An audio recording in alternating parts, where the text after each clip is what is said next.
Kyle Shanahan and the 49ers have a huge decision to make this offseason, and it has nothing to do with Brandon Aiyuk, but it may actually be more important in terms of whether this team can win the Super Bowl. That's next.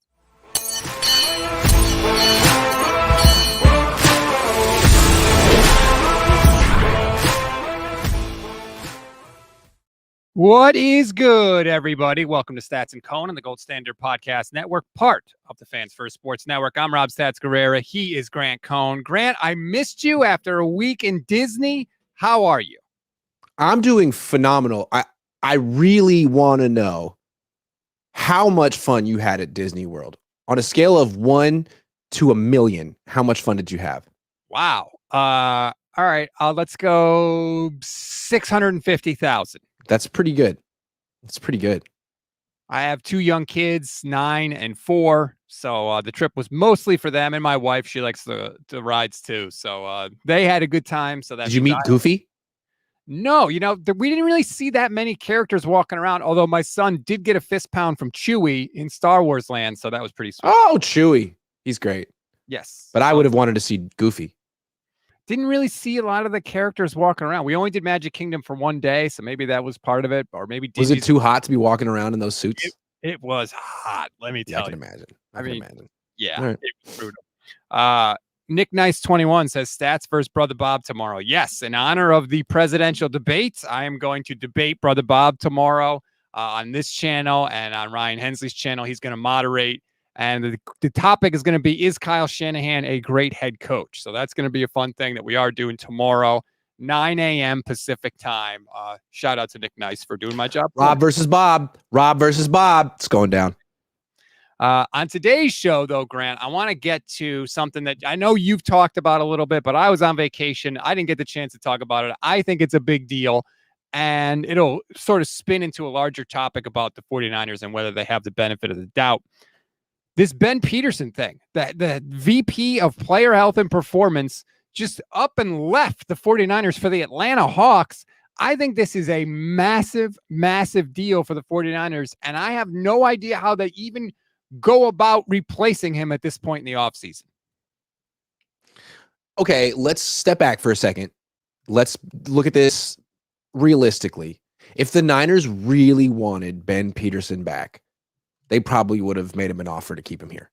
The fact that he left for the NBA makes me feel like the Niners let his contract expire or let him know that they weren't so enthralled with him. He's now been in the NHL, the NFL, the NBA. I don't think losing Ben Peterson is going to hurt them very much. I'm not sure how good he really was. They had a lot of injuries with him there. They were pretty healthy last year. That's 1 year. So I don't know if they're going to find someone better than him, but I don't know that this necessarily hurts their team. I don't think they care that much, but I could be wrong. What do you think? It's a good point. Like if they wanted to keep him, I'm sure they could have come up with an offer to keep him. Yeah. I don't know more money than the Atlanta Hawks. Yes, they do. Yeah.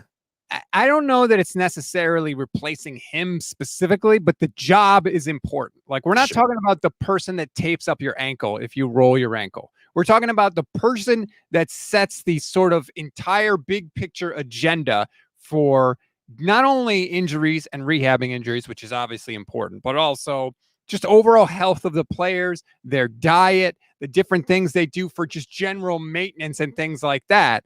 And it's a tough hire. Like, I don't even know. I feel like everybody's got their person at this point. Like, how do you even go about filling the role? Okay, let's. That's a great question. That is the question. So how would they go about it? First of all, when they hired Ben Peterson, you hired a guy from the NHL. So you really went outside the box. That's not what I would do. What I would do is look at an organization that's had some success with health the last 5 years. I'm sure there's statistics about it. Teams that have had the fewest injuries, lost the fewest games to injuries, and hire the number 2 guy from one of those teams. Simple as that. I wouldn't promote someone from this organization. I wouldn't hire someone from the NHL or the NBA. I would just try to find someone from an organization that's had some success recently and hope that that's the best you can do. That's what I would do. The Los Angeles Rams, I know 2 years ago they were banged up, but they have been in the top 10 healthiest teams pretty almost every consistently. year since Yes. Sean McVay was hired. They have been the complete opposite of the 49ers, who have been in the bottom 10 of most injured teams for pretty much every year. So maybe you want to go to the Rams. I like that Byron because Cunningham. now you weaken a divisional opponent. Anytime you can hire someone from a divisional opponent, it's a good move. I think that's the move right there. Hire the number 2 guy from the Rams right Maybe now. that's the way to go. Yeah. I don't know if like having experience in multiple sports is a plus or a minus. Like, I don't even know how to evaluate this. And to be honest, like, I don't even know how to evaluate Ben Peterson, because you can't blame every single injury that happens on whoever this person is in this role, because it's football. It's a physical game. But we saw with the 49ers, it seemed like a lot of guys would have setbacks when they were coming back from True. injury. And that to Good me point. was a little bit of a, hey, maybe there's something going on with the health and performance that we don't know about, or that can be improved at least. I think that's a great point. And I think with Peterson, they got him in 2019, I want to say. Mhm. And it really took him until 2023 to have a good season. I mean, he's responsible for something. And it seemed like the setbacks kind of stopped last year. So he was new to football. He was new to the NFL. Maybe it took him a few years to understand like the real timing and rhythm of it, because in the NHL, I think the attitude with injuries is you get back on the freaking ice. These are tough guys. Right. And in football, it's like, yeah, they're tough, but they're also like finely tuned athletes, and they can seriously injure themselves very quickly. So I think it took him a while, and I just would caution the 49ers from doing another outside the box hire. Just do something really obvious, like hire the guy from the Rams. I want to be fair. I think if we're going to ding Peterson for some of the setbacks people have had, he also then deserves praise, because the Brock Purdy injury rehab could not have gone better. We are living in the universe where that went as good as it could possibly have gone. Correct. With Brock Purdy. There were so many opportunities where he could have had setbacks or just not been as good. So I'm trying to be fair on all sides. But no, what I was saying with Peterson, it seemed like he improved over time. Yeah. But again, this is a Niners team that has no time for learning curves, projects. Like, get a guy who knows what he's doing right now. That's pretty much the attitude with every single position in the organization. Emiliano says, was Peterson the person who was in charge for Kyle never going to check on his players injured on the field? Did he establish that practice? I would assume not. And then Kyle had the practice too of like not checking in about injuries, because he didn't like it when people held him accountable, when he would say like, oh, this person has this injury, he'll be back, 3 weeks. And then when the person wasn't back and we were like, Kyle, what the hell? He got all mad. So Kyle's solution was to just stop asking the trainers about injuries so that he didn't have to say anything. I don't know if that has anything to do with Ben Peterson, though. It is a bad look that he doesn't show a little more compassion when the players are down. But I feel like it's a little, here's what I heard. I heard that 2 years ago, week 1, Elijah Mitchell goes down or injures his MCL. Apparently the next day or a couple days later, Kyle's doing like a film review of the game. Here's why we lost to the Bears week 1. And he stops on the Elijah Mitchell injury and says, guys, this guy's a warrior. He left it all out in the field for him, just devastated, and like gave like a moment for Elijah. Let's not gloss over the fact that one of our guys went down. Next week, Trey Lance goes down, breaks his leg, and Emiliano's probably referring to that moment. I mean, Kyle kind of infamously didn't look up or do anything. And then what I heard is that in that a few days later, in that team meeting where Kyle goes over the game and goes over film, really never addressed the Trey Lance injury. Of course he didn't. Didn't address it. They never embraced Trey Lance ever. It's like it never happened. So yeah. I don't know what that means, but that happened. Allegedly. So now the 49ers have to make this hire. And I've talked about this a lot. There are so many things outside of your control that have to go your way in order for you to not only make the Super Bowl, but to win a Super Bowl. And one of them, of course, is injury health. I mean, we saw with the 49ers, Dre Greenlaw gets hurt freaking running on the field in the Super Bowl. Like injury luck is a huge, huge part of it. And some of it's luck, but some of it's also not luck. Some of it is having good health due to good practices and good diet and all of that stuff. And so I think that this hire, like, it needs to work out for the 49ers. I don't know who they're going to get. I don't know how they go about it, but like it is a massive, massive hire that they have to make now. And your point is a good one that they probably could have kept Peterson if they wanted him. So maybe they're not afraid of having to make this hire, but I wouldn't want to be in their shoes right now. I know that. Well, I think it's really smart of you to bring it up today. I'd forgotten about this, but it's June 26th and the Niners don't have a trainer. They might want one. They might want to like sort of have a plan for training camp. How much do you guys want to practice? What's the recovery time? Like, what is the whole thing going to be? Because if you don't have that, I mean, they could have a lot of pulled hamstrings on day one. So that sort of indicates to me that they're probably not going to hire someone from the Rams like we might like them to, that they're probably going to promote someone from within their staff. That's my best guess. And that's not inspiring. If that's what you're going to do, just bring back Ben Peterson, man. It feels like you went cheap and you just let him go to the Hawks and you promoted his underling for less money. Come on. And it's got to be a tough spot. Let's say they did hire somebody from outside the organization, whether it's the Rams or somebody else. Like that person's going to want to get to know, all right, who are the players here? What are the specific health, histories and health things that they're dealing? Okay, Christian McCaffrey has a knee that requires, X amount of maintenance, or George Kittle's torn labrum in his shoulder and how he made it. Like all that stuff. You want to learn all that and get up to speed. And you don't have a bunch of time because training camp starts pretty soon. So yeah, I think you're right. I think it points to an internal hire just because that kind of seems like it would be the easiest transition to everything. I mean, they did the same thing at the defensive coordinator spot. I mean, I think they feel one of the biggest mistakes they made the last few years was going external with Steve Wilks a few years ago. And I think this sort of comes down to the biggest issue I have with this organization, or one of the more interesting characteristics of this organization. Ever since 2019, they've really acted like they've figured it out, that they have a mode of doing how do you want to call it? A modus operandi, a business. I'm losing words, but they have something in place that works. And when you say work, it's like a championship operation. So what's important is keeping it together as much as possible. You don't want to change really any philosophy. You got it. And it's like, well, you don't. You haven't won the Super Bowl. And it's like, well, they had Patrick Mahomes, or there was a rule, or there was a holding penalty. And it's like, do you guys need to fundamentally change anything, or do you guys just need to stay the course?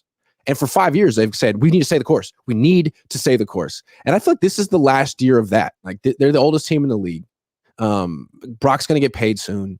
The team's going to change drastically in terms of how it's put together. This is the year to prove it. I mean, they may.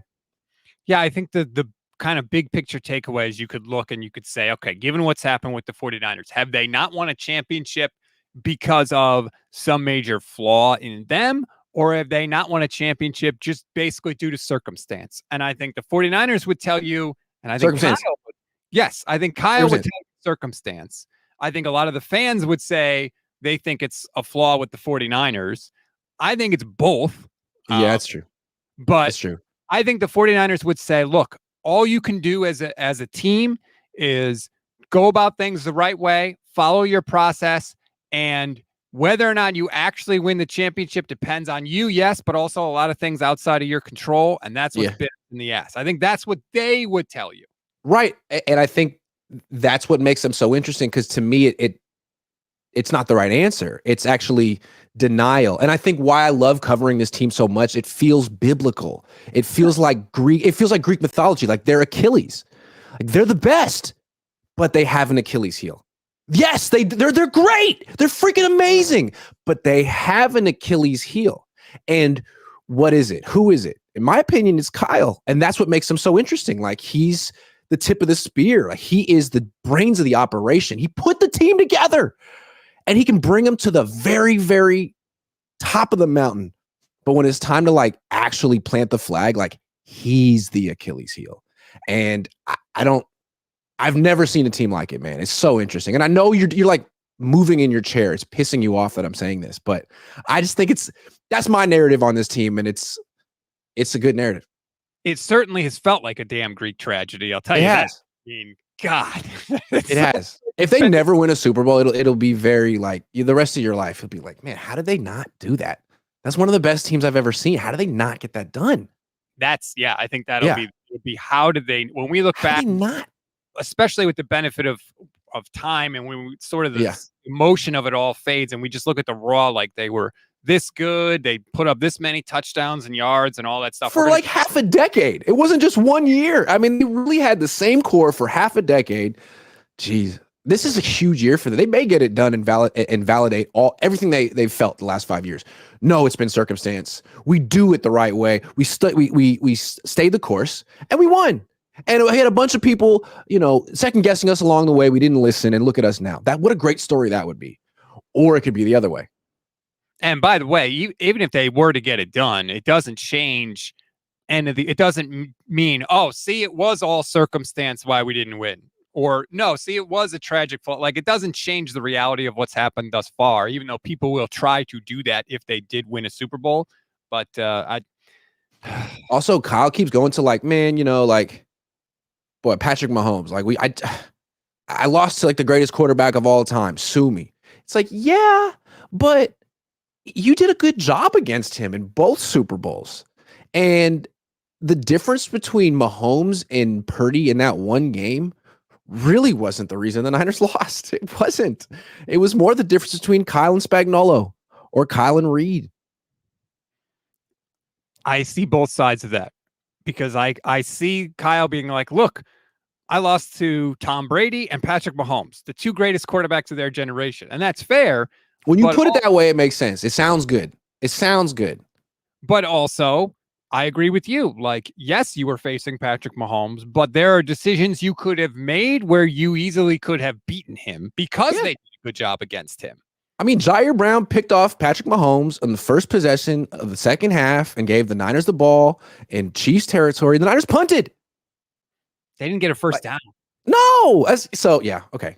All right. So, but again, they're not a bad team. They're actually one of the best teams I've ever seen that's not won a Super Bowl. And everyone's that watches football sort of assumes it's going to happen eventually. But every year it doesn't. People keep looking at this team like, what is the deal? And they clearly have an Achilles heel. They don't think so. I think that it's obvious they do. And now people just trying to figure out what it is. Forever it was Jimmy. Obviously Jimmy. But now he's gone. And it's not Brock. Is it the offensive line? I mean, maybe. Is it the run defense? That didn't cost them the Super Bowl. It's like you're running out of things that you can point to. Yeah, I have said it was the game management decisions. Now, they wouldn't have guaranteed a Super Bowl, but I didn't think that the game management decisions in either Super Bowl maximized the 49ers' chances of winning. And that's always been my biggest beef with Kyle, is that he doesn't think so. And I think it seems to be pretty obvious. Let's get to this super chat. Easy. One more thing real quick. Game management. I feel like Kyle's at his best when he just blows you out. Like game management. Let me just put up 21 in the first half and end this. Yeah. And you do that like twice a month in the regular season. It's incredible, but you're probably not going to do it. Your dad did do that in the Super Bowl. He did that against the Chargers with the Niners. But if you're going against Patrick Mahomes like you always do, it's probably gonna come down to the end. So you probably should be prepared for a close game at the end. What are you gonna do? Like when Happy Gilmore gets a hole-in-one on the par 4 and he says, man, that's so much easier than putting. I should just do that every time. Right. That'd be great, but sometimes that's Kyle. Down to it. Easy Tino, thank you very much for the super chat. Says Brandon Aiyuk went from crying outside his locker in February after the Super Bowl to calling a meeting with the demands in June. Stat line, 3 catches, 49 yards is not worth the meeting, if I'm honest. Has Brandon Aiyuk ever caught 10 touchdowns? No. Aiyuk has not ever caught 10 touchdowns. Brandon Aiyuk has never averaged 5 catches a game for the 49ers. The problem is, I think it's totally within Brandon Aiyuk's right to say, I'm not the reason that that's not the case. The scheme is the reason that that's not the case. And that is the ultimate impasse with the 49ers and Brandon Aiyuk, right? Aiyuk says, if you give me the opportunity, if you feed me, I'd eat. And the 49ers are saying, we don't feed anybody, so why should we pay to feed it, to not feed people? And both sides are right. And I don't know how it's going to get worked out. Yeah, both sides are right. Like if the Niners were to just cave and give Brandon Aiyuk every penny he wanted, that wouldn't be the right move. It would be a mistake for the reasons that they've figured out. Like, he's not worth that much to them the way they're constructed. So at the same time, though, if they were to cave and trade him to freaking Washington now after the draft for whatever the hell Washington would give him, like that would make them worse. So you could argue that they messed up the situation. Like, they're going to posture like, well, we have the leverage and he has to play for us and we can tag him. It's like, yeah, but that's explosive. Like, that's messy and you may not want that, but give it a shot. Trading him to Adam Peters too would be like, oh, like, because the guy that was with you that clearly knows Brandon Aiyuk, like, yeah, that would be a whole thing. Yeah, like the first big move Adam Peters does is just like win a big trade with the 49ers. Like, John Lynch can't let that happen. Keith Murphy, the unbeaten, says, I feel the same way about the Harbaugh era. To go through Shanahan and Harbaugh era with no rings would be devastating. Yeah, I mean, the Harbaugh, like, they were right there too, right? 3 straight NFC championship games, a Super Bowl. In Harbaugh's case, a Super Bowl that ended essentially with your team at like the 3-yard line going in to take the lead in the Super Bowl, and you didn't get there. And you had multiple opportunities to think of something clever to put the game away, and you called the same play 3 times. Like, that's as bad as anything Kyle ever did. And in retrospect, we all like to romanticize the Jim Harbaugh era. It was 4 years and ended too soon. Like, he had his chance, and that was embarrassing. Harbaugh and that team was honored by the 49ers. 49er fans look at Jim Harbaugh as, oh my God, he was so great. He got such a raw deal at the end. He's not looked at the way Kyle is looked at right now, where it's your fault. You got to go. And Kyle has done everything Jim Harbaugh has done and got to another Super Bowl on top of that. I think that's really weird that those two guys are looked at differently. Well, it's a great point. Let's talk about that. I think with Harbaugh, it was 4 years. So you could sort of imagine what would have happened if he had gotten another 4. Maybe he would have gone back to the Super Bowl. Maybe Patrick Willis wouldn't retire. Justice Smith, and they'd come back and they'd do it. And Colin Kaepernick was still, who knows? It's fantasy land. But with Kyle, it's been 8 years. Or it's going into year 8, and he's been to 2 Super Bowls, and he had leads in both of them. And it's like, there's this pattern that's emerging that we can't say, we don't know if it would be that way with Harbaugh. So I think that's why we've just been overexposed to Kyle. It's been almost 10 years. It's like 2 presidential terms, and people have been very patient. I think very patient. I think it's been pretty awesome in those 10 years. Like, really, it's been a lot of fun. It's been a lot of fun. But it's like, these aren't the Vikings. These aren't the Lions. These are the 49ers. And he's the prince of Ninerdom. I mean, his dad worked here. The expectations he was going to bring back. They wear the 94 uniforms. Like, we're going to win the first Super Bowl since my dad was the OC. And it's like, okay, we're all picking you. Everyone picks you to win the Super Bowl every freaking year. You were the favorites last year. Like, you need to get it done. You're not the underdogs. I love how that is used as an attack. You're not the underdogs. No. You're the juggernaut. Yeah. That doesn't. You're the 93 Cowboys. Like, get it done. Brother Bob, who's going to be in the debate with me tomorrow, says getting more fuel for the fire with the debate. Don't waffle. I'm not waffling. That's going to be so much fun. I can't wait for that. I've never waffled on Kyle Shanahan. This is like, it's so hard for people to grasp that you certainly haven't waffled on Kyle Shanahan. No, have problems with people, but also still think they're really good at their job. Like, that's really hard for some people to grasp. But we'll get into all that tomorrow. There's a lot more super chats than I realized. I apologize. We'll get to some more. Eric says, thoughts on Brandon Aiyuk's contract being about respect. Interesting that Deebo and Kittle were featured on the Netflix show, but Brandon Aiyuk was not. Yeah, that was filmed last year, but Brandon Aiyuk isn't a star like Deebo and Kittle. He doesn't have a big personality like them. Frankly, I wouldn't want to watch a show that followed Brandon around. I wouldn't. Deebo and Kittle are just more interesting. Much more interesting. In the sense that they are interesting. And Brandon, I mean, honestly, what's interesting about Brandon, no one knew about him. He was just the quiet guy of the 5. And now this offseason started with him, making it clear he'd like more money, and all the Niner fans are on his side. Man, this guy's great. Now, after he's like really shown who he is, Niner fans are tired of him. Like, man, 26 is fair. Who does he think he is? What is his problem? And it's like, yeah, man, like, you should probably look in the mirror and think about how you're presenting yourself, because you're not doing a great job right now. You're making Deebo look good. Remember, Deebo was the bad guy 2 years ago. Now he's showing up to mini camp. He's like, yeah, trade him, keep me. It's like, yeah, I think I would do that too. I think it's like, look, these teams know how to negotiate. I always go back to that story of when Jerry Jones called Des Bryant into his office when they're negotiating their contract, and Jerry's trying to get Des Bryant to like agree to a contract in this conversation. And Des looks at Jerry and he's like, Jerry, would you try and cover me out on that field? Would you ever try to do that? And Jerry was like, no, you'd kill me. And Des is like, exactly. So why would I try and negotiate with you up here? You're going to kill me. Like the teams know what they're doing. And the 49ers have played this perfectly to turn the fan base against Brandon Aiyuk, because TJ Houshmandzadeh said, hey, you give him the Amon-Ra St. Brown deal and he would have signed. And all the fans were like, those cheapskates, you should give him the Amon-Ra St. Brown deal. And then Mike Silver reports, hey, the 49ers offered him $26 million a year. And all the fans went, you not satisfied with $26 million a year? You're a greedy player. The Niners perfectly. Yeah. And that's why I don't think it's ever smart to do the social media thing. I don't.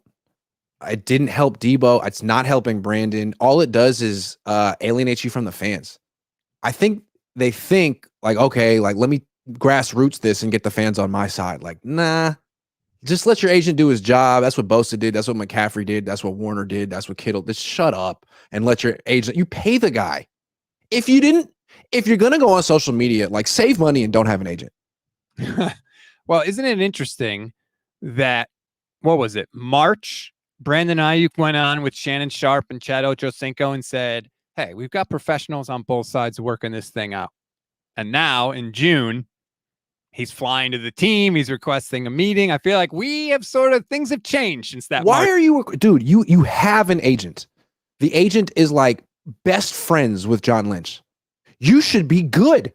And if that's not the relationship you need, then fire the agent and get one that doesn't like John Lynch or whatever. Like, I don't understand how posting cryptic stuff on TikTok is the move. I don't get it. To the Instagram post. Did you see that where somebody talked about the Washington stuff? That reported in BA? How does that help you? I don't think it's smart. I don't think it's a good move. I totally get why he's taking it personally, because you're talking about him as a player, my value to the team, what he's worth.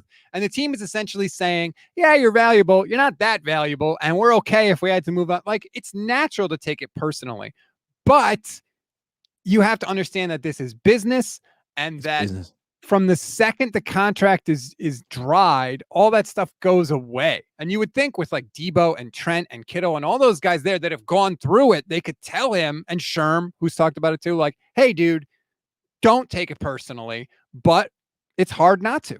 Also, no one in the world, literally no one in the world, other than maybe a few people in his family, give a damn that he wants 30 and they've offered 26. Or he wants 28 and they've offered 26. Like, dude, no one sympathizes with you in the world. You're only getting offered $26 million a year. Man, keep that to yourself, dude. You shouldn't complain about that publicly. I know, like privately, like it's your pride and it's your peers and you should be paid. But you can't go to social media and have people be like, oh my God, Brandon's a victim. He is being abused by the like, no, you're not. This is just business, and you have an agent to work this. Maybe you need a better agent, dude. If that's the problem, you're never going to win that battle, because $26 million, to everyone else on the planet, is an ungodly amount of money. I also think he's right to want more than 26. Like, I get that, and I understand that. Like, this could be the last contract he ever signed. Like, you've got to fight for as much as you could get, but you also have to understand that you're never going to win that battle in the court of public opinion, because the rest of us don't make $26 million or $1 million. Well, I don't know. You're rolling. Yeah. So when you go on TikTok and make it clear, like, oh, they don't want me because they're only offering me $26 million a year, like, you're losing public support at that point. Like, be smart. Michael McCann. People are tuning out. You're losing us, buddy. You're losing us, buddy. You will lose that. Michael McCann says, guys, any rumblings or leaks coming out of that Aiyuk Lynch meeting yesterday? Why do you guys make the lack of info coming out of that meeting? I don't know that there are that many people that were in that meeting. That meeting, for I got a theory. Could have been Lynch. I got a theory. Aiyuk and his agent. What's your theory? I got a theory about what's going on with the Aiyuk and the team, and I don't know, but this seems realistic. Tell me if this has the ring of truth.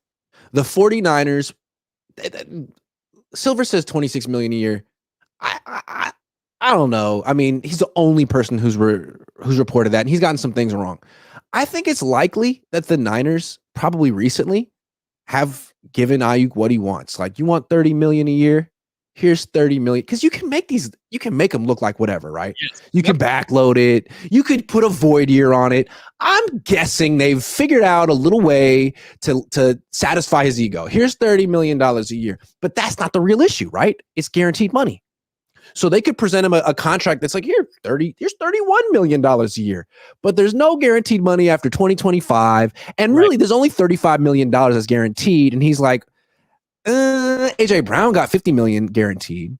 And see, I could see that being the negotiation, because Parag and Jed, are they super eager to give Brandon $50 million guaranteed? I don't know about that. So that could be what they're haggling over right now, the guaranteed money. Especially when you know you're going to have to give Brock Purdy a lot more than that guaranteed. Because think about it, right? Like, when you give up these signing bonuses, the way the NFL works is you have to put the money in escrow. Mm-hmm. So they did that last year with Bosa, cash. They're going to do it this year with Aiyuk, cash. Next year with Purdy, cash.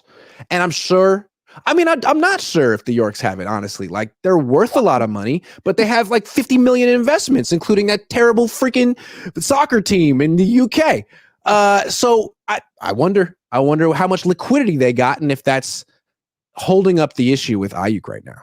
Right. You have to have that money, and you have to put it in an account. You have to put it aside, because back in the day, they were worried that these teams were just going to fold, and then the players would have been screwed. They wouldn't have been able to get their money. Now, there's no chance that the 49ers as an organization are going to fold. So they don't really need to have that rule, but they still do have that rule. And that is a real thing, especially with the Raiders. I know a lot of it was like, hey, the owner just doesn't have the money to be able to do that. So that's why they didn't sign some of these guys to contracts. Like, you got to have millions. Amari, Khalil Mack. That's the truth. Absolutely. And like, the Niners are entering guaranteed money ranges that they've never been in before.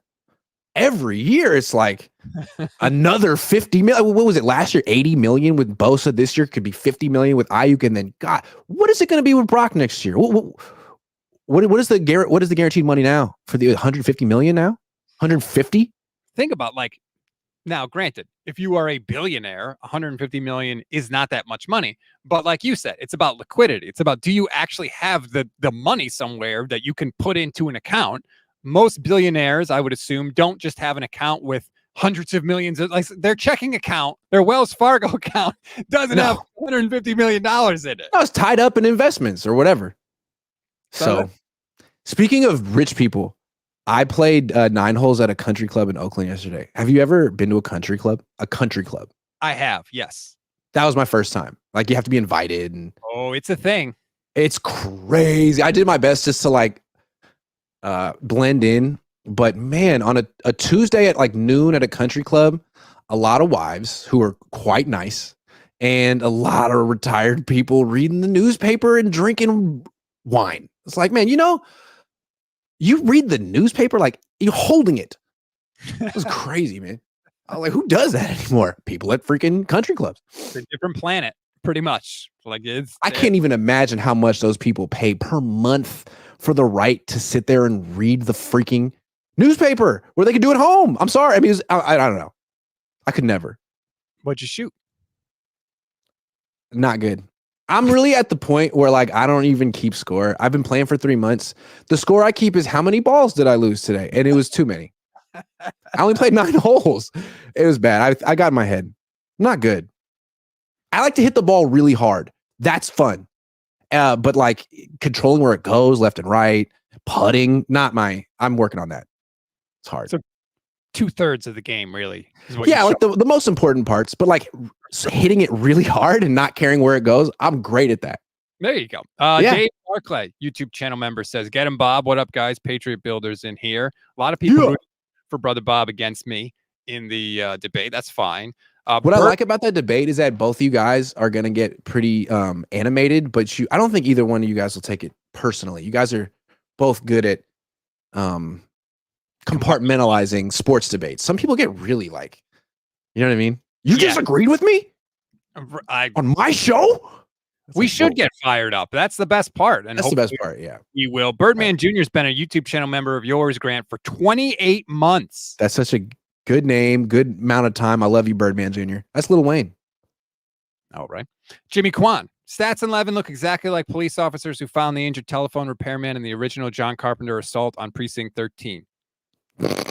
I don't know what that's so specific. It's so specific that like I want to go and look that up. John Carpenter assault on Precinct 13. All right. I haven't seen it either, but I'd like to watch it because John Carpenter movies are great. Didn't he do Halloween? Yeah, and like he's done a bunch of horror stuff. Like I love that too, or It or something. I don't know. Mm-hmm. Michael McCann is back. Says if San Francisco trades Brandon Aiyuk and he blows up to be a top 5 wide receiver in the league, while San Francisco continues to choke in big games, would it be the move that gets Kyle fired? First of all, can we just stop with this? The 49ers choke in big games.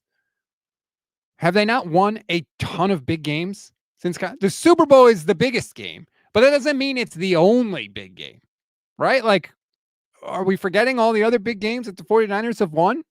Dude, I mean, when it comes to silver medals, Niners got those. They should have a little silver medal case next to the 5 Lombardis. They should have another one right next. We're just for the silver. I'm sorry, I'm getting snarky. But the main point is if they trade Brandon Aiyuk and he blows up, would that get Kyle fired? No, not if the offense is still working and they're still winning. Like, no. My question is, at what point, like, how long can Kyle go without winning a Super Bowl before the tenure ends? Because I mean, Bill Walsh won 3 and was sort of asked to leave after 10 years. A lot of coaches don't get lifetime. You get about 15 years and then you move on. What do you think? If they keep going to NFC championship games and Super Bowls, I'm not getting rid of them.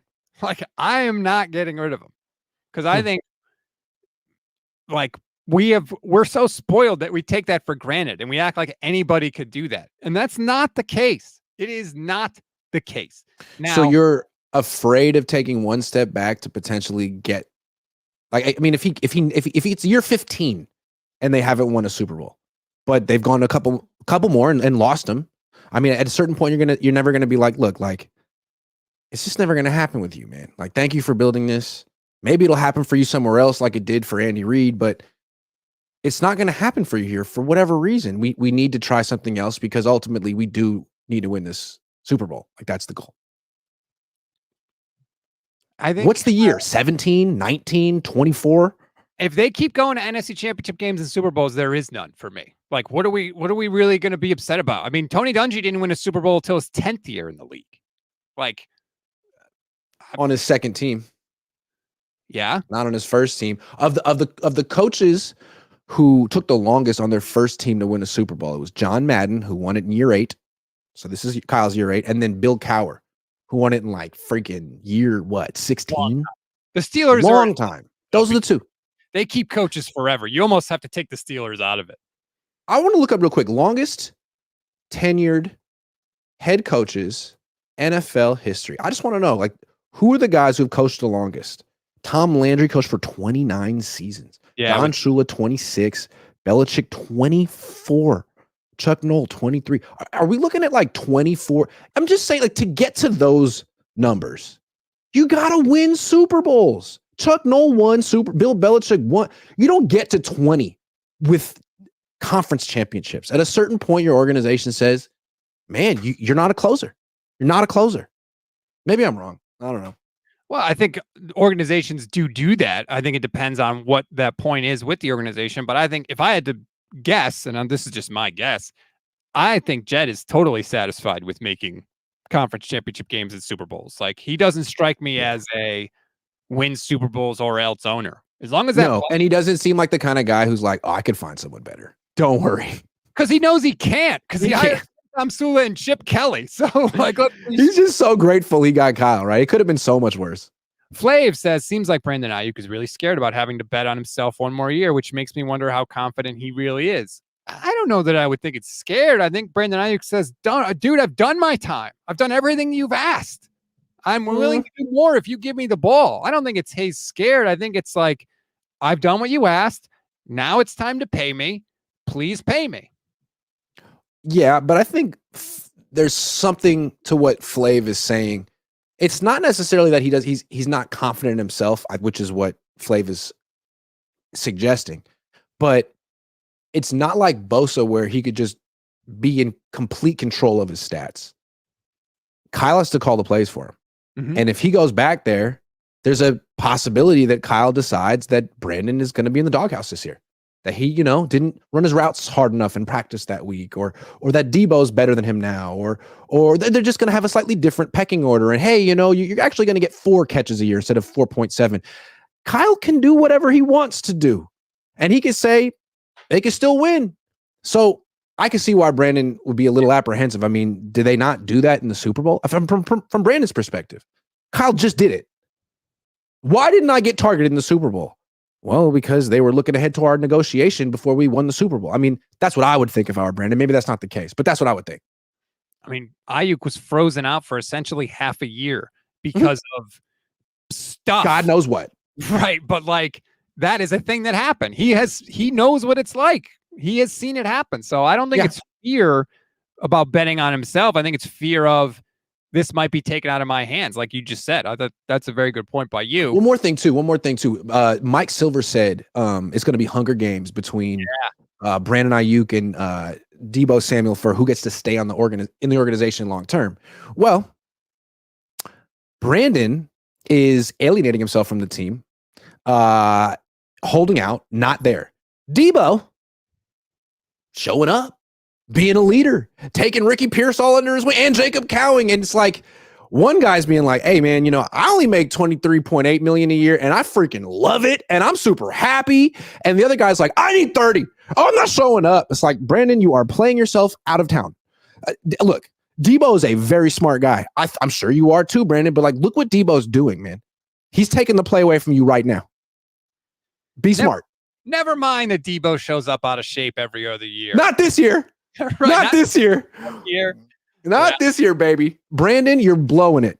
Deebo Samuel, not stupid. Josh Smart Wyatt, guy. YouTube channel member, says 2024 cap went up 30 million or 14%. It's projected to increase 14 to 18% yearly through 2030, where the cap will reach over 600 million. Any contract you sign now will be a steal. 60 million will be 12% of the 2028 cap. Yeah, the cap goes up every year except for a COVID year. But other than that, the cap goes up every single year. Deebo's contract, which was right up there when he signed it, now looks fantastic. That is the way.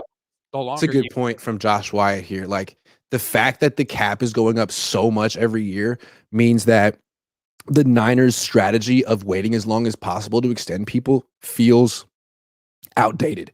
Like, what you want to do now is if you want the guy, get in front of it. The longer you wait, the better position he's in, the tougher position you're in. So get in front of it. And that's why we're seeing, the Jaguars extend Trevor Lawrence after 3 years. It was kind of smart.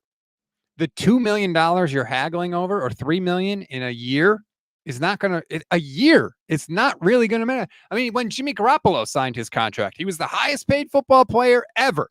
And then like later that year, he wasn't. He was like, look at Aiyuk. List. What if the Niners had offered this same contract they're offering, 26 million or whatever, last year? You know, grateful Brandon would have been. Grateful. He'd never been a Pro Bowler in his life, but you could have seen this coming, man. He's a really good player. We don't feature him that much. Let's offer him $25 million. He'll say, yes, please, thank you very much. It could have been a 3-year contract. Give him a chance to hit the free agency. I mean, that's what the Dolphins just freaking did with Jalen Waddle. They just did it. Mike McDaniel, I mean, it's the same organization practically. The Niners should have done that. They botched this. Well, the weird thing is, like, they did that with Dre Greenlaw. They signed Greenlaw a couple years ago to a great deal, and we were all like, holy crap. Early. Yeah. Early. Got ahead of it. Greenlaw, the other party has to agree to the deal. Maybe they offered Brandon Aiyuk a contract. I have no idea. But, yeah. I'm guessing they didn't. But, yeah, you're right. Maybe they did, and he said no. But just knowing how they do business, I'm thinking, no. And then he comes off a second team all-pro year where he leads the team in all these statistics. It's like, well, and the wide receiver market blows up. Like, well, good luck, dude. Good luck now. Yeah. Chris Waddell, thank you very much for the donation. Always miss the live shows, Chris says, sadly, but just stop by to tell you guys I appreciate the off-season content, even with all the Grants trolling the fan base all the time. LOL. By the way, Grant, if you weren't a creator, who would you pull for? That's an interesting question. Myself. Me. I don't know, man. I can't even really I don't really root for teams, man. I don't engage with sports that way, but I love sports. I don't really care which 25-year-olds win. Like, I'm sorry. It doesn't matter. What matter is, why did the team lose? The team that lost, why? That's what I want to know. I blame Marco. Who can we blame publicly? Stick to Topgolf, Grant. I haven't done Topgolf yet. I've heard it's a lot of fun. Me either, but I really want to. It looks like there's nothing near me where I live, so they track the ball. Here's what I want to know. How come they don't have that technology at actual golf courses? Because I keep losing the balls. If they would just tell me, like, if we were playing on television and it was a real tournament, there'd be people be like, sir, your ball is way over there. And I'd be like, thank you. But they don't do that. Nope. I'd like that. Make it better sport. I'm terrible at like keeping track of my ball and finding it. I'm really bad at it. I think I'm just going to buy like the neon green ones from now on, just because maybe I can find them better. Michael McCann says it's only the big game that matters. Remember, we don't raise division championship banners. Yeah. And that's what's tough for Kyle too, is like, he could do all this, but then still when he goes to Thanksgiving dinner with his dad and his dad's just like tapping his 3 Super Bowl rings on the table, it's like, yeah, I haven't done that yet, Dad, but could you please pass the mashed potatoes? It's just like, it's a big shadow. It's a big shadow. And let's not again, Kyle Shanahan is not old. What is he? 45 years old? Like, let's not act like he's at the end of his coaching career. At the same time, he's not young. He's as far as head coaches go, I'd say he's right at the median age now. Because a lot of times these coaches are getting hired at 36. He was. Mike McDonald just was. I still think, I mean, in terms of is he the oldest? He's the oldest head coach in the NFC West. How about that? McVay is the same age, right? No, McVay's younger than him. McVay's like 37, 38. McVay's 30. He's born in 86. McVay's born in 86. Yeah. Oh my God. Yeah. Kyle's born in 79. Jonathan Gannon must be, I don't know how old he is. He's pretty young. I think he is. He's 41. 41. Yeah. Yeah, man. Kyle Shanahan's the oldest. Isn't that incredible? Well, that's because he's the longest time. I mean, he's been in the job for a while. 44. Earned it over. I think if you were to look up like, oldest to youngest coaches, he'd be right median age. Because he was so successful and McVay, now every team wants the next Kyle. Let's see. I'm looking at an article in February. Head coaches by age.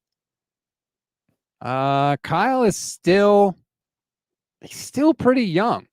I mean, Andy Reid, John Harbaugh, Mike McCarthy, Todd Bowles, Jim Harbaugh are all 60 or above. Okay. Sean Payton, Doug Peterson. Doug Peterson's older than I thought. Sean Payton, Doug Peterson, Matt Eberflus, Dan Quinn, Mike Tomlin, Dennis Allen are all 51 or above. Okay.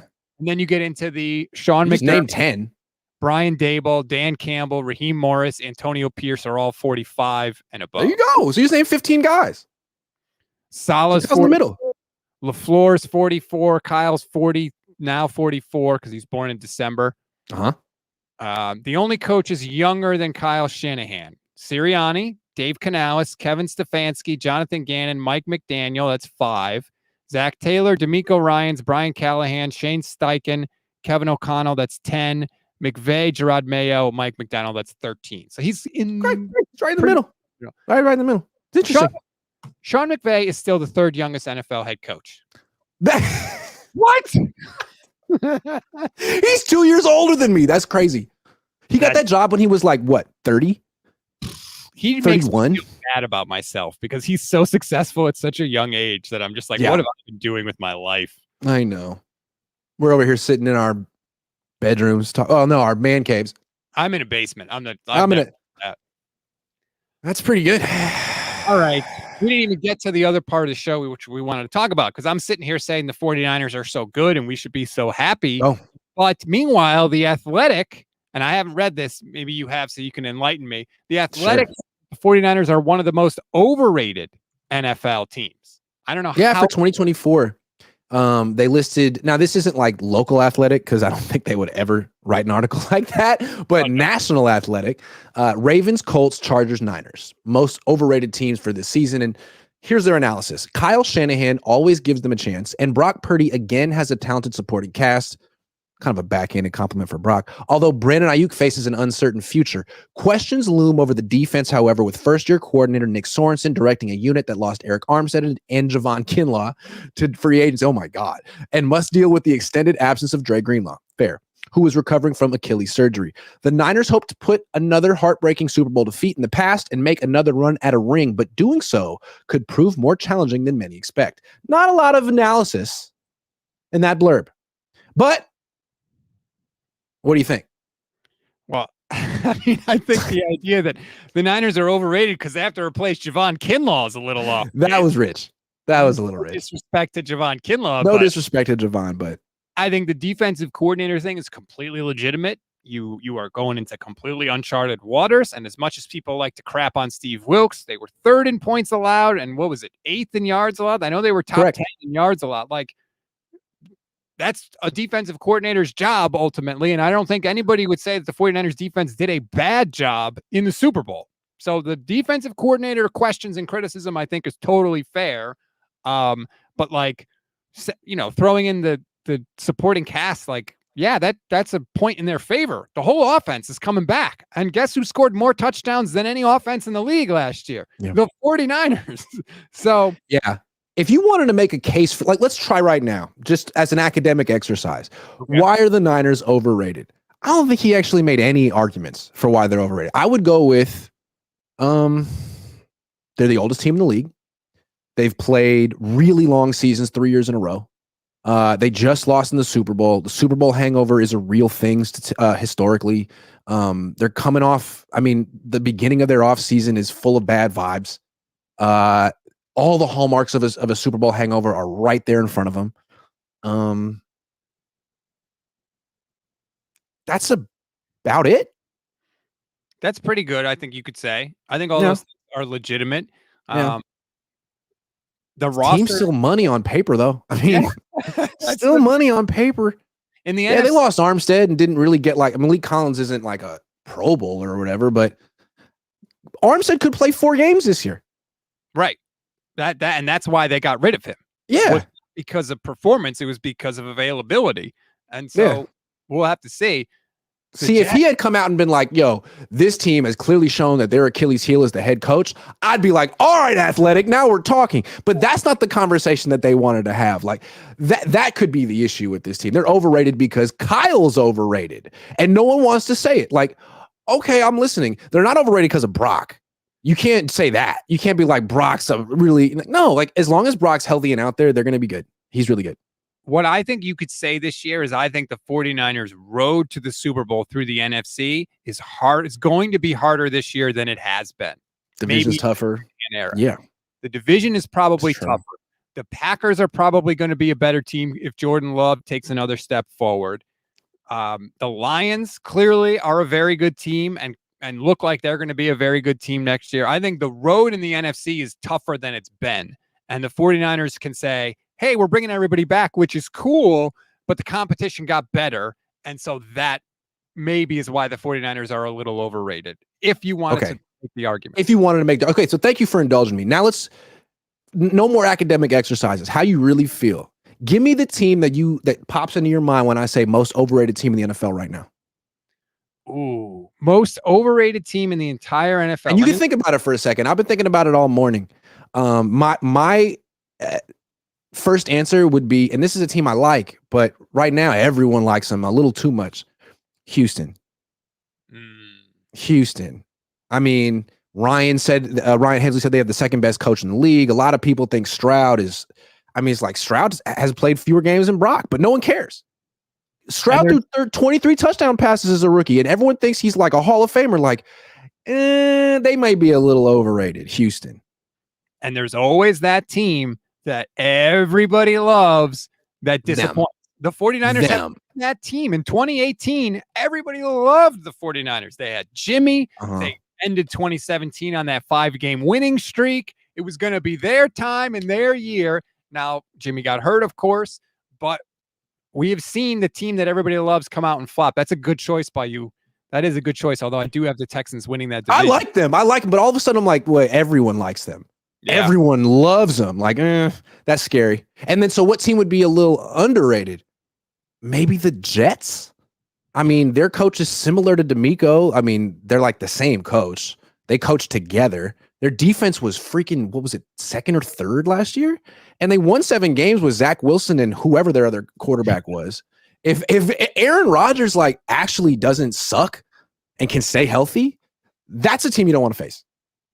Yeah, it all depends on Rodgers. Yeah, it really does. If he's healthy, the whole complexion of that team changes because their defense is so good, but they were on the field so much last year that I think they may even be better than they look if they actually got a chance to rest. It didn't have to be perfect every week.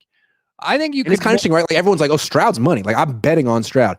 Rodgers sucks. He's washed. He's crazy. Like, yeah, maybe. Or maybe he's got one more good year in him, in which case, like, no one wants to face that team. I think you can make the argument the Bills are a little overrated. They've lost a lot of talent, a lot more.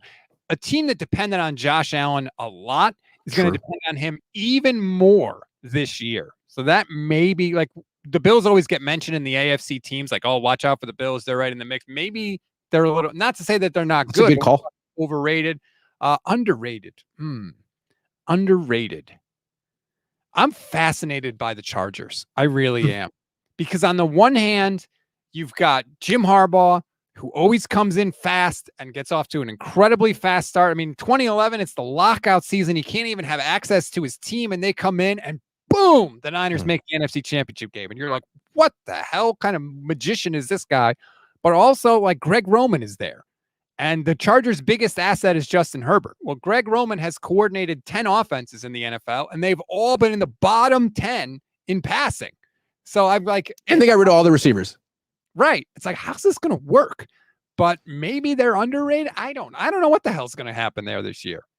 The Athletic had them as overrated. And again, their reasoning was like, Harbaugh hasn't coached in the NFL in 10 years and they lost their receivers. Like, okay. He never has a down. What was the last losing season Jim Harbaugh had? Losing season. I mean, honestly, I don't even know. We'd have to go back to Stanford. I would probably in college. We're talking probably 2007, 2008.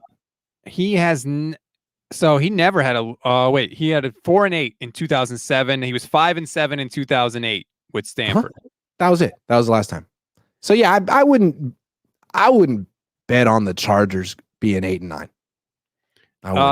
6 games with Michigan in 2020. He was 2-4. Oh, snap. 2-4. Okay. All right. But that was like a half season. He was gonna pull it out that year. Slow start. Kyle's had 2-4 seasons and finished with winning records. And 2-4. Yeah. Yeah, he did. Chris Waddell says some Top Golfs have amazing mini golf courses people call Pop Stroke. Not your clubs, not your balls. Apparently designed by a Tiger-led group. Food, booze, and mini golf. Good stuff. I can't bring it's not the kind of place where you bring your own clubs. I'm trying to learn my clubs. I don't know if I would want to use somebody else's clubs. I don't want to use someone else's clubs. Yeah. It's like bowling. Right. I got my own stuff. Yeah. Shoes. I got my own ball. It's, I have an emotional relationship with them. I'm not trying to. I don't just go there to screw around. I go there to win. Dude, are you kidding? Beer and golf at the same time? Are you kidding? It's too much at stake. Nick Ellert says, but Grant, Harbaugh has never won a Super Bowl, so who cares about losing seasons? Oh, weird, only for Kyle. I do kind of feel like that is the standard that we have, because there's nothing left to criticize Kyle Shanahan for. There is nothing. We criticized Harbaugh earlier in this show. We did. We had a whole conversation about how he kind of gets romanticized, and we did that. So, I mean, do I think he's a better coach than Kyle? Probably. I don't know. He did win that national championship. That's impressive at Michigan. It's impressive. Michigan was nothing. They were like UCLA basketball. They were just like nothing when he got there, and he turned them into a powerhouse. That was pretty incredible. Stockton Slap is spamming the chat. Rams are your daddy, which is hilarious because the Rams have one win against the 49ers in their last, 10 games? Now, I understand it was a big one, but let's not. Oh, no. Carson Wentz beat Sam Darnold. Can't forget that. Oh, yeah, that's right. Well, that legendary matchup. Oh, my God. Sam Darnold. I loved in the second half of that game, like the Rams made all these second half adjustments and started calling zone read and stuff. I was like, you really want this game, huh? Like, wow. They want those dubs. I think it pisses off Sean McVay that he has been owned so many times by Kyle Shanahan. So now he can puff out his chest all offseason like, yeah, got you with Wentz. The weird thing is the voodoo that Carson Wentz. What has he beaten the 49ers 3 straight times? He's a good quarterback who keeps. I don't understand that. And now he's the backup on the Chiefs, which I think is genius. Yes. Yes. Absolutely. Meanwhile, the Niners got Josh Dobbs. I don't understand how they never got Carson Wentz, man. You should have taken him away because if you face him, you're going to lose. I don't know why, but he's got you. My God. Can't you see? Can you imagine if the Seahawks had him instead of Geno Smith? Like they might actually have something. I don't understand what Carson Wentz must have halitosis. That's all I can explain. All I can think of. It now. I did not realize he was the backup of Kansas City. The Niners face the Chiefs again in the Super Bowl. Mahomes gets hurt. But who comes in is 49ers killer Carson Wentz. And he gets to sort of be on the other side of the Nick Foles story, right? Because Nick Foles sort of took his moment. And now he gets to come back and get his moment. Carson Wentz. God. Oh, man. Yeah. Hell yeah. No. It's going to be Josh Dobbs. Dobbs is going to be the hero this year winning a Super Bowl. He's the Nick Foles of the season, Josh Dobbs. No, excuse me. It's going to be Brandon Allen. Excuse me. It's going to be Tanner Mordecai. Almost misspoke. Tanner Mordecai. Tanner. Yeah. From now, I'm changing my name to Tanner because I don't think Grant is quite Caucasian enough. So, Tanner. I put out a thing. I said, "Is Tanner the most Caucasian name there is?" And a lot of people were like, "What about Grant?" I was like, "Oh, touche." I hadn't thought of that. I feel like I heard somebody say this once. They were like, "How does Chadwick Boseman, the guy who played the Black Panther, the symbol of black power and black success have the whitest name on earth?" Chadwick. He's the only Chadwick I've ever heard of. That's a bold name. Should we name him Chad? No. Chadwick. It was missing something. It needed a little extra. Chadwick. I had thought of that when I saw that comment, but I was like, kind of got it. Chadwick is, yeah. It's just unnecessarily long. What? Chad was already borderline. Chad? No, we need to call him Chadwick. Oh, okay. Yes, and as Lee says, R.I.P. We do miss you, Bozeman. You're the man. We do. Yeah. All right. Anything else you want to get to on today? My name, actually, my full name, Grantwick. I never told anyone. I like it. I think it gives it a little bit of it elevates it. It elevates the name, Well, Chad is normal. Chadwick, I've never heard of that. It's great. I think we've reached the end of the show for today. Yeah. Personally. Yeah. I think that's all we do. Rob Wick, Grant Wick. Rate, review, and follow the Gold Standard Podcast Network and the Grant Cohn YouTube channel as well. Again, I'll be live with Brother Bob tomorrow, 9 a.m. Pacific time. In honor of the presidential debates, he and I will go head to head. Is Kyle Shanahan a great head coach? Can he win the Super Bowl? That'll be on this channel. It'll be on Ryan Hensley's channel. He's going to moderate it. It's going to be a ton of fun. Grant, what do you have coming up this week? Golfing. Top golf. I'm looking forward to this debate. I feel like it's going to be a lot more coherent than the presidential debate. I feel like it's going to be more important to the direction of our country than whatever that's going on over there. So everyone tune into that. Yeah, this is really going to determine the next 5 years of America, where we're going. If you only watch one debate tomorrow, that's right. Let it be this one. That's right. For Grant, I'm Stats. Enjoy the rest of your day. Rate, review, follow, all that good stuff. We'll talk to you next week.